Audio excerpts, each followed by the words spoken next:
আমি শশী। আমার বাবা মা দুজনেই প্রাইমারি টিচার। এতে খেয়ে পরে থাকতে আমাদের অসুবিধে হয়নি, কিন্তু অনেক চাওয়া পাওয়া অপূর্ণ থেকে গেছে। কোথাও ঘুরতে যাওয়া বা ভালো এডুকেশন, ভালো লাইফস্টাইল, এই জিনিসগুলো ভীষণ ঘাটতি থেকে গেছে।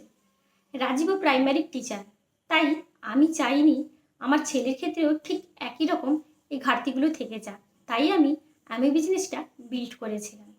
আমি চাইতাম আমরা দুজন হাজব্যান্ড ওয়াইফ একসঙ্গে বেশিরভাগ সময় স্পেন্ড করতে, যেটা দেখেছিলাম একমাত্র আমি বিজনেসই সম্ভব। কারণ হাজব্যান্ড ওয়াইফ এখানে সমানভাবে ইনভলভ থাকে। এরা একসঙ্গে ঘুরতেও যায়, আবার একসঙ্গে বিজনেসটা বিল্ডও করে। ছোট থেকে বড় হওয়া, বাবার পরিচয়, তারপর হাজব্যান্ডের পরিচয় নিয়েই চলা, যেটা আমাকে কখনোই পছন্দের ছিল না। আমি চাইতাম আমার পরিচয় সবাই চিনুক। আজকেও শশীকে সবাই তার পরিচয় চেনে। আজকে যা কিছু করি সবই নিজের চয়েসে বাড়িতে থাকি, নিজের চয়েসে নানান জায়গায় ঘুরে বেড়াই। অলরেডি আমরা অ্যামওয়ে বিজনেসের থ্রু দিয়ে ফ্রি অফ কস্টে বিদেশ থেকে ঘুরে এসেছি, স্টার ক্যাটাগরির ট্রিটমেন্ট পেয়েছি।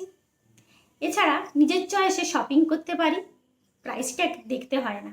আজ মন যা চায় তাই করতে পারি। থ্যাংক ইউ গড, ভাগ্যিস এই বিজনেসটা পেয়েছিলাম।